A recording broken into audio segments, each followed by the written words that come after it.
Hi, my name's Jeremy Broun.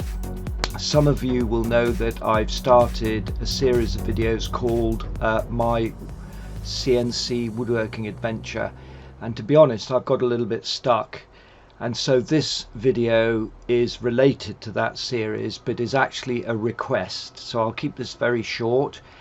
And I'm aware that the majority of my viewers are from America, so you can switch off now, because my request is for help locally. I live in Bath in England, for somebody who lives locally, not too far away, who can help me get my head round some of the jargon and some of the software.